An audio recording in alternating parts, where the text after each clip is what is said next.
Up on Mountain News this morning, a shooting at a New Hampshire country club left at least one person dead and multiple others injured. And the House narrowly passed a Republican plan that would fund the government through November 21st. Dedicated to Eastern and Southern Kentucky, this is WYMT Mountain News this morning.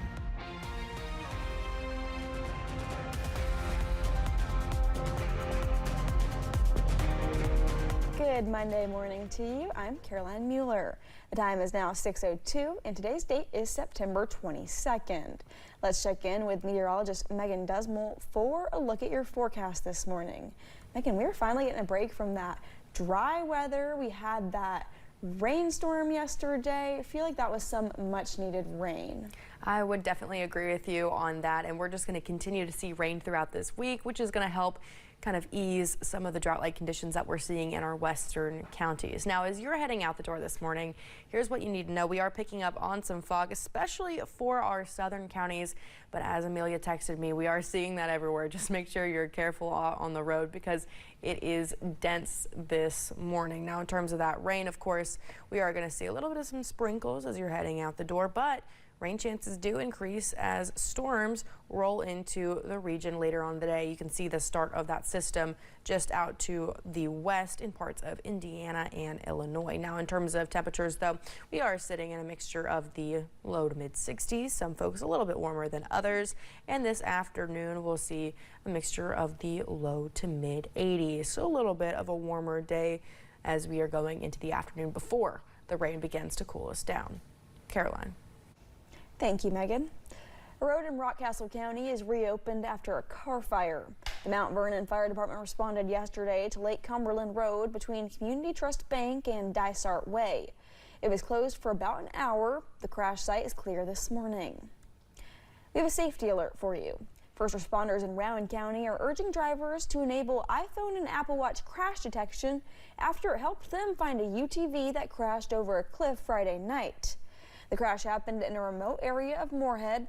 Hayes Crossing Haldman Fire Rescue say 2 people were taken to area hospitals with injuries, though they did not share how severe they were.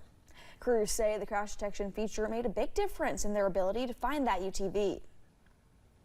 A shooting at a New Hampshire country club left at least one person dead and multiple others injured.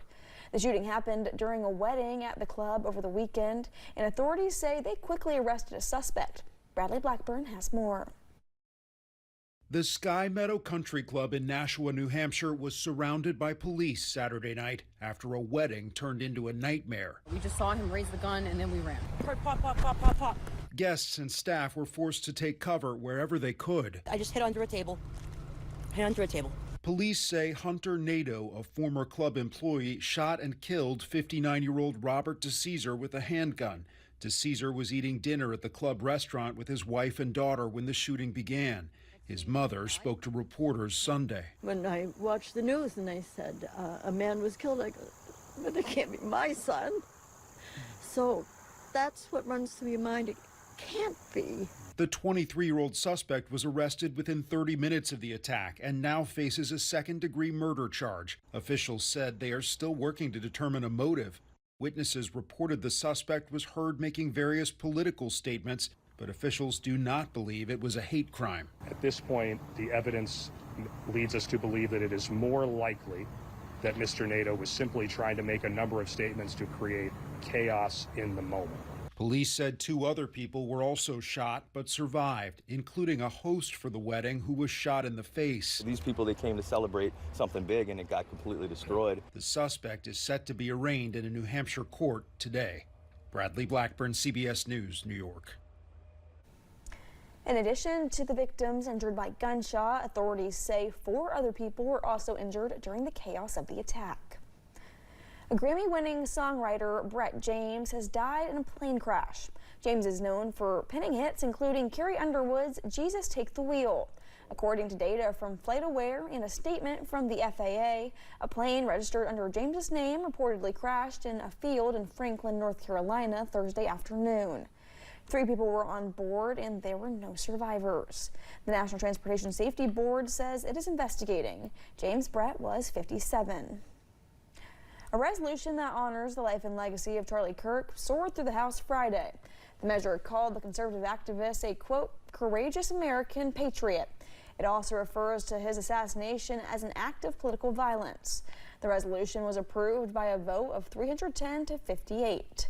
Some Democrats had requested a more broad resolution that condemned an increase in violence, or a resolution that made a smaller reference to Kirk's legacy. And tens of thousands of people packed into an Arizona stadium yesterday to pay their respects to Charlie Kirk, the conservative activist and influencer who was shot and killed during a public debate at Utah University earlier this month. More than a dozen speakers praised Kirk and his legacy. President Trump called Kirk a great American hero. Kirk's widow, Erica, vowed to carry out her husband's mission. CBS News' Bradley Blackburn has more from New York. He wanted to save young men, just like the one who took his life. During an emotional tribute, Erica Kirk told thousands of mourners she forgives the man accused of killing her husband, conservative activist Charlie Kirk. The answer to hate is not hate. The answer we know from the gospel is love, and always love. Moments later, President Trump took the stage and sounded a different note. That's where I disagreed with Charlie. I hate my opponent, and I don't want the best for them. I'm sorry. In his remarks, the president praised Charlie Kirk. He's a martyr now for American freedom. And veered into politics. Tariffs are making us rich again. We're going to save Chicago. The president was seen smiling and chatting with former advisor, billionaire Elon Musk, as top officials took to the stage, some issuing a call to action in Kirk's name. For Charlie, we will rebuild this United States of America to greatness. They cannot imagine what they have awakened. 27-year-old Arizona resident Harrison Stevens said the messages invigorated the crowd. People are using the term like picking up the bloody microphone that Charlie left behind, and I think that Turning Point will definitely grow. President Trump again said he plans to posthumously award Kirk the Presidential Medal of Freedom soon. Bradley Blackburn, CBS News, New York. On his way back to Washington last night, President Trump praised the efforts of the Department of Justice in the case against Tyler Robinson, the 22-year-old man charged with killing Charlie Kirk. Utah prosecutors say they plan to pursue the death penalty in his case. The House narrowly passed a Republican plan that would fund the government through November 21st. The 7-week stopgap bill passed 217 to 212. The House vote now amplifies pressure on Senate Democrats to decide whether to back the measure or stand by their vows to oppose it and risk a potential government shutdown. The end of the month deadline is less than 2 weeks away. The Center for Disease Control and Prevention's vaccine panel voted Friday to not change the current regulations for newborns receiving the hepatitis B vaccination. It comes just one day after that same panel voted to no longer recommend a vaccine that fights measles, mumps, rubella, and chickenpox to children under 4. The panel has come under some scrutiny since Health and Human Services Secretary Robert F. Kennedy Jr. replaced members with several vaccine skeptics.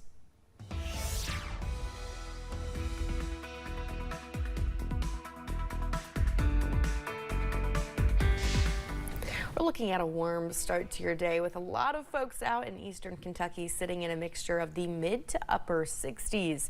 69 right now in Monticello, 68 in Moorhead, 67 in Pikeville, and 66 in Somerset. Now we're going to continue to keep on this warmer trend as we get into the low to mid 80s this afternoon. Now it will be a little bit earlier in the day that we see the hottest temperatures as the rain starts to cool us down throughout the evening. Now, we're not looking at that rain really right now, little sprinkles here and there, but this system out in western Kentucky, Indiana, Illinois, and parts of Missouri will make its way into Kentucky in our region later on this afternoon, giving us those chances for strong storms.